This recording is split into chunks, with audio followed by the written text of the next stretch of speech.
Oi pessoal, tudo bem com vocês? Estamos aqui para mais um vídeo, Números capítulo 23. Se você não é inscrito no canal, se você ainda não segue a página do Facebook, façam isso, por favor, para que a gente possa cada vez mais atingir pessoas. Compartilhem os vídeos também com as pessoas que vocês amam para a gente espalhar a palavra de Deus e transformar vidas. Amém?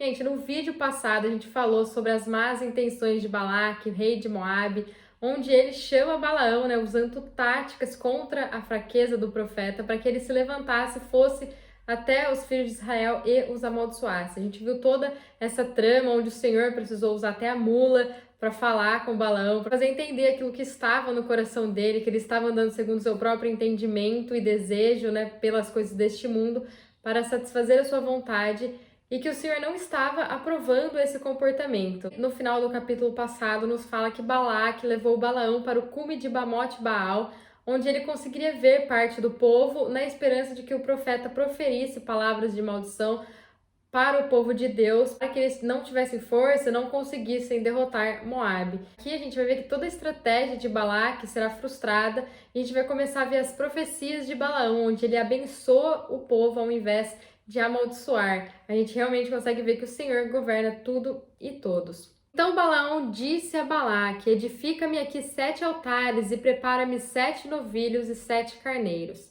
Balaque fez como Balaão lhe havia dito, e Balaque e Balaão ofereceram um novilho e um carneiro sobre cada altar. Disse mais Balaão a Balaque: fica junto do teu holocausto enquanto eu me retiro. Talvez o Senhor me sairá ao encontro, e o que me mostrar te notificarei. E afastou-se para um monte. Nesse lugar aqui que Balaque levou Balaão era chamado de Bamote Baal, lugar alto de Baal, que era o deus daquela região. Balaão primeiro mandou Balaque oferecer os sacrifícios a Deus, para que ele ouvisse o pedido do rei de Moabe, e o seu pedido era que Deus amaldiçoasse os israelitas. Ao longo do capítulo, a gente vai ver que eles oferecem 3 vezes esses sacrifícios a Deus em 3 montes diferentes. Então, eles estavam tentando persuadir Deus para que ele amaldiçoasse o seu povo. Porém, Deus fez Balaão profetizar o contrário. Ao invés de proferir maldições, Deus fez com que ele proferisse bênçãos diante dos israelitas. Encontrando-se Deus com Balaão, este lhe disse: preparei 7 altares e ofereci um novilho e um carneiro sobre cada altar. Então, mais uma vez aqui, Deus vem para falar com Balaão, se encontrar com o profeta e falar que caminho ele deveria seguir, o que ele deveria fazer ou falar. E a gente vê Balaão falando com o Senhor, falando assim: olha, Deus, nós te trouxemos sacrifícios, levantamos altares aqui diante de ti, olha tudo o que a gente fez por você. Você não poderia nos conceder um pedido de fazer aquilo que a gente quer? Eles estavam tentando persuadir Deus, fazendo chantagem, como quem diz: olha, Deus, eu já te entreguei tudo isso aqui, todas essas ofertas, esses sacrifícios.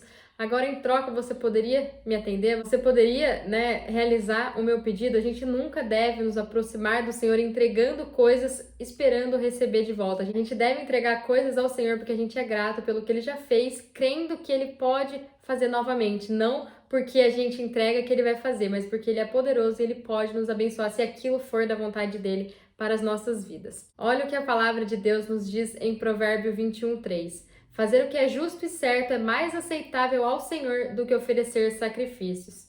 Provérbio 21:27 também diz: o sacrifício dos ímpios já por si é detestável, quanto mais quando oferecido com más intenções. Então, o rei de Moabe, ele não estava oferecendo sacrifícios ao Senhor porque acreditava nele ou porque sabia que Deus iria gostar desse aroma suave que subiria, apontando para o sacrifício perfeito de Cristo. Ele oferece com segundas intenções, e ainda essas intenções eram más intenções. Ele queria que Deus amaldiçoasse o próprio povo. Lá em 1 Samuel 15:22 diz assim: Samuel, porém, respondeu: tem o Senhor tanto prazer em holocaustos e sacrifícios como em que se obedeça a tua palavra? Obedecer é melhor do que sacrificar, e atender melhor é do que a gordura dos carneiros. Então a gente vê aqui que o Senhor, ele prefere que a gente obedeça a palavra dele, que a gente faça a sua vontade, do que a gente fique oferecendo sacrifícios a ele. Até porque agora nós não fazemos sacrifícios de animais, porque Jesus veio de uma vez por todas e se ofereceu como oferta pelo pecado para quitar e acabar de vez com a nossa dívida perante o Pai. Então o Senhor pôs a palavra na boca de Balaão e disse: volta para junto de Balaque e assim lhe farás. Voltando para ele, encontrou-o junto de seu holocausto, ele e todos os líderes de Moabe. Então, o Senhor que observa tudo, que sonda, que nos conhece, que tem o governo sobre tudo e todos, mesmo sabendo do desejo e intenção de Balaão em seu coração, de amaldiçoar o povo de Israel, não porque ele não amava o Senhor, mas porque ele queria a honra que Balaque poderia dar para ele. Deus, por causa de seu povo, governou Balaão e colocou uma palavra em sua boca, e ele não teve escolha senão falar a palavra de Deus. Então proferiu Balaão a sua palavra. De Arame mandou trazer Balaque, rei dos Moabitas, das montanhas do Oriente, dizendo: Vem, amaldiçoa Jacó, vem, denuncia Israel. Como amaldiçoarei o que Deus não amaldiçoou? E como denunciarei a quem o Senhor não denunciou? Do cume das penhas o vejo, e dos outeiros o contemplo. Vejo um povo que habitará à parte, e entre as nações não será contado. Quem poderá contar o pó de Jacó ou numerar a quarta parte de Israel? Que morra eu a morte dos justos e seja o meu fim como o deles. Então Balaão profere as palavras do Senhor, ele começa dizendo tudo o que aconteceu, que ele estava lá na sua terra e Balaque, rei dos Moabitas, mandou chamá-lo para que ele proferisse maldições ao povo de Israel. E ele continua, né? Como é que eu posso falar algo sendo que Deus não vê da mesma maneira? Como é que eu vou amaldiçoar e denunciar algo que Deus não faz isso? Isso é impossível, né? Quem sou eu para fazer isso? E Balaão continua, né? Eu estou vendo todo esse povo, eu estou contemplando eles, eu vejo um povo santo, santificado, separado das nações. Eles serão muito numerosos, irão crescer e ninguém conseguirá contar. Completa falando que ele gostaria de morrer a morte dos justos e gostaria de ter o fim como o deles. A gente vê que essas são palavras tremendas, né, dessa primeira profecia de Balaão que ele libera sobre os filhos de Israel. Ele realmente foi instrumento de Deus, ele foi divinamente inspirado para proferir essas palavras. A gente consegue fazer uma analogia. Antes de Jesus, nós já estávamos amaldiçoados e condenados à morte. Ele mesmo diz em João 3,17: Porque Deus enviou o seu Filho ao mundo, não para que condenasse o mundo, mas para que o mundo fosse salvo por ele. O mundo já estava condenado, não tinha como Jesus vir para condenar. Nós já estávamos amaldiçoados, a sentença de morte já havia sido decretada desde que Adão e Eva comeram o fruto da árvore do conhecimento do bem e do mal. Mas depois de Jesus, tudo se fez novo, as coisas velhas passaram. Quando a gente aceita Ele como Senhor, como dono das nossas vidas, a sentença de morte que estava sobre nós é rasgada na cruz. Então a gente não pode mais ser amaldiçoados e condenados por Deus, porque a gente recebe o selo do Espírito e o Senhor não mais nos condena, a sua ira passa por cima de nós, porque quando Ele nos olha, Ele vê Cristo em nós. Sendo assim, ele não nos amaldiçoa, não porque nós merecemos ou porque a gente fez algo, porque a gente tem obras para isso, mas é o sacrifício de Jesus que nos salva, é ele que nos livra da condenação eterna. Então, como que pode alguém ou alguma coisa amaldiçoar aqueles a quem Deus não quer amaldiçoar? Nós somos seu povo santo, santificado e separado das nações. Nós temos o selo do Espírito que nos diferencia dos outros povos. E Balaão completa, né, sua primeira profecia dizendo que gostaria de morrer a morte dos justos, que gostaria de ter o mesmo fim que eles, porque para os que estão em Cristo Jesus a morte não tem mais poder.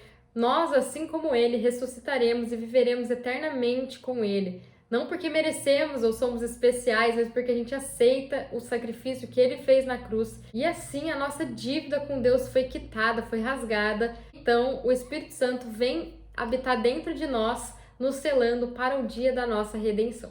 Então disse Balaque a Balaão: Que me fizeste? Chamei-te para amaldiçoar os meus inimigos, mas inteiramente os abençoaste. Ele respondeu: Porventura não terei cuidado de falar o que o Senhor pôs na minha boca? Então Balaque lhe disse: Rogo-te que venhas comigo a outro lugar, de onde o verás.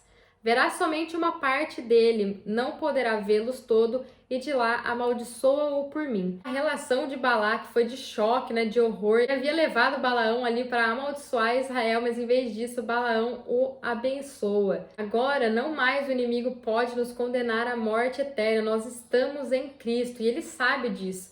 Mas o que ele pode é nos rodar, tentar achar brechas em nós, espaços na nossa alma para nos frear, para nos empacar, para que a gente não parta rumo às promessas que Deus tem para a nossa vida nos dias de hoje. O Senhor nos abençoou tremendamente com a sua graça, né? O tudo dado por nada a quem nada merece.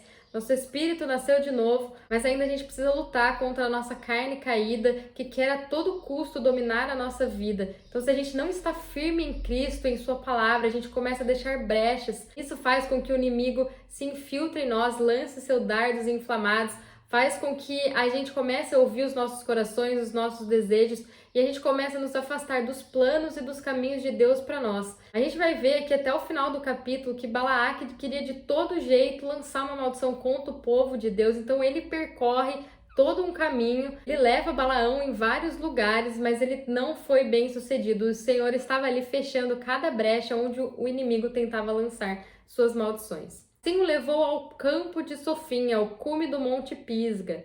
Edificou ali 7 altares e ofereceu um novilho e um carneiro sobre cada altar.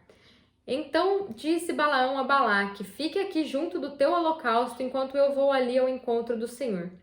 Encontrando-se o Senhor com Balaão, pôs uma palavra na sua boca e disse: volta para junto de Balaque, e assim lhe falarás. Vindo a ele, encontrou-o junto do holocausto, com ele os líderes de Moabe. Perguntou-lhe Balaque: que disse o Senhor? Então Balaque, ele realmente pensou que a mudança para outro lugar influenciaria Deus, né? Fazendo com que ele permitisse que uma maldição fosse lançada sobre o seu povo. Então eles foram ao monte Pisga ou Nebo, né? O local onde Moisés avistou a terra prometida. Lá eles fizeram exatamente o mesmo processo, ofereceram sacrifícios e ofertas a Deus, assim como eles fizeram no versículo 4, mas eles ainda carregavam as mesmas más intenções de persuadir Deus para que ele amaldiçoasse o próprio povo.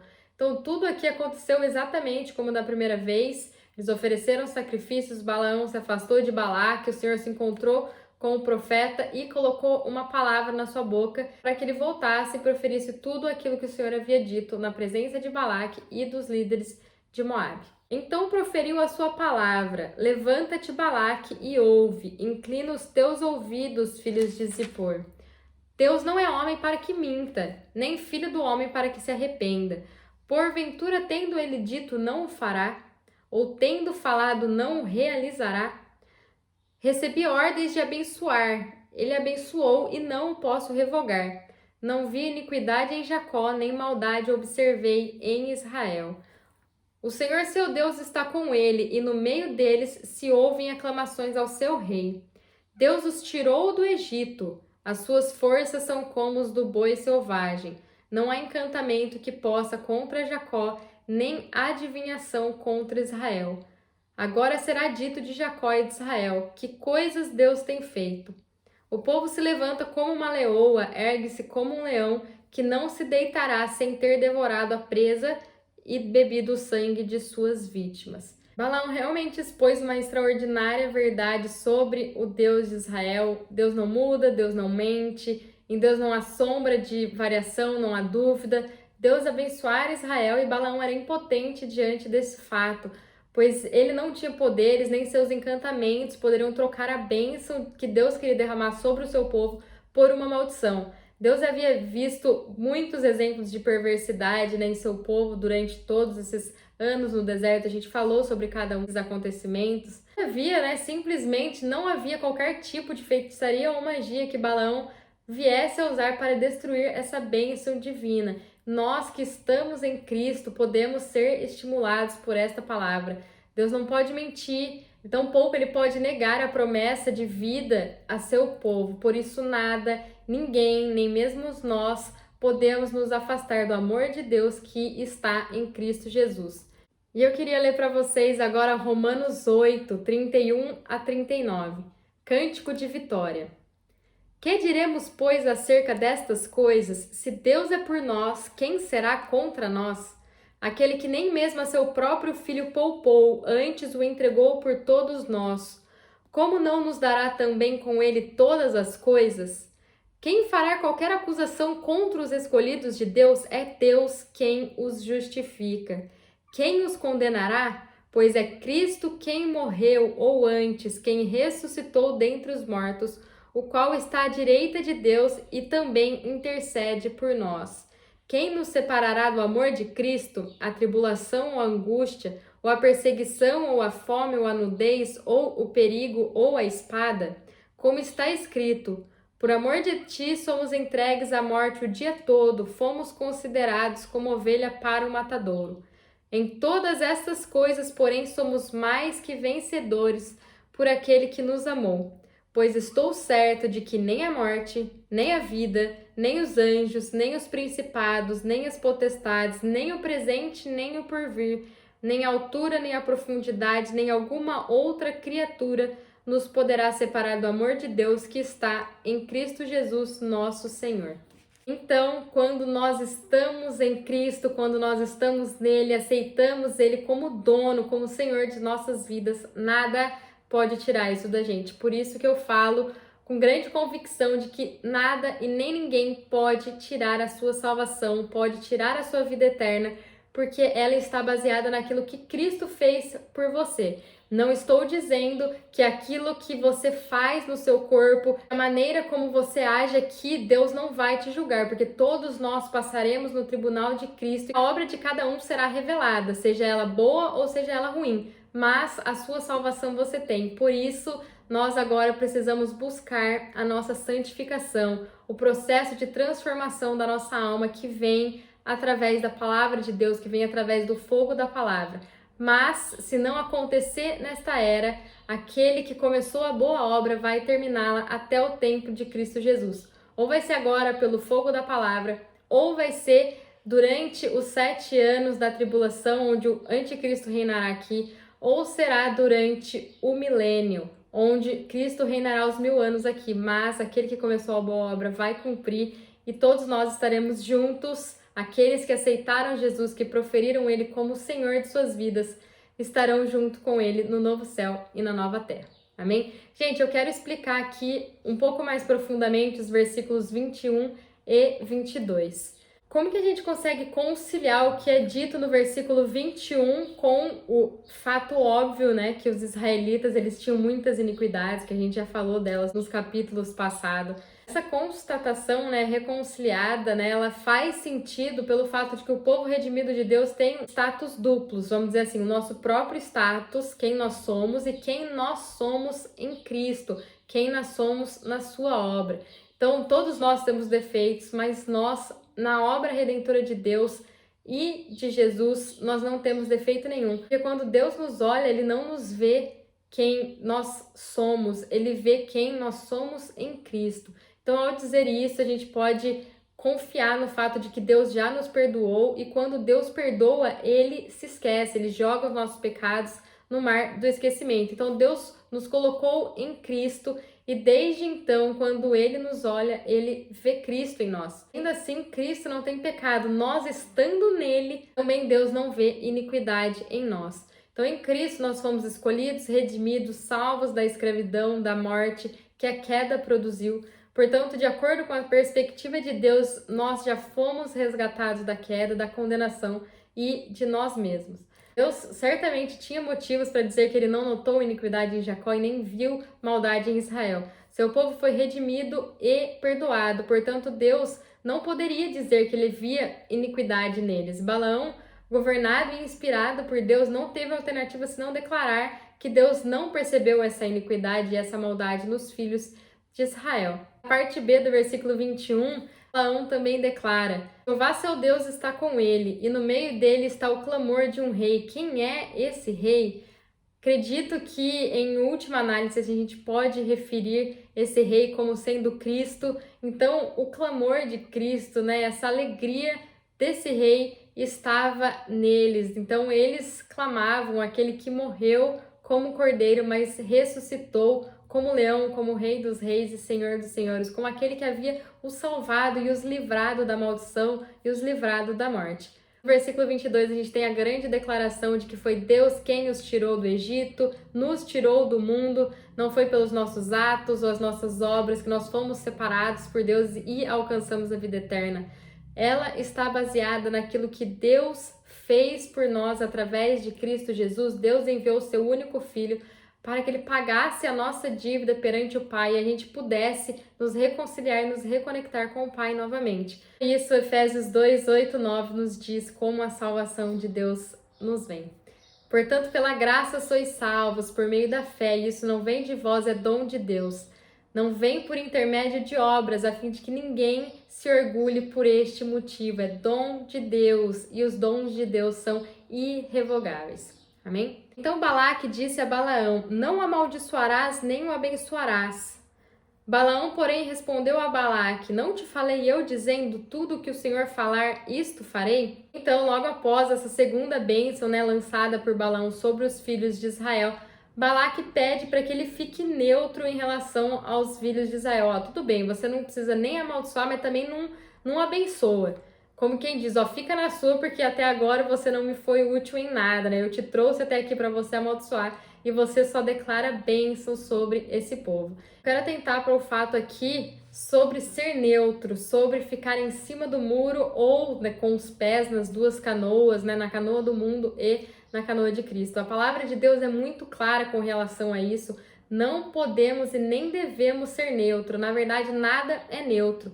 E eu quero ler alguns versículos que nos falam sobre isso. 2 Coríntios 6, 14 a 18 diz assim: não vos prendais a um jugo desigual com os infiéis, pois que sociedade tem a justiça com a injustiça? E que comunhão tem a luz com as trevas? E que harmonia há em Cristo e o maligno?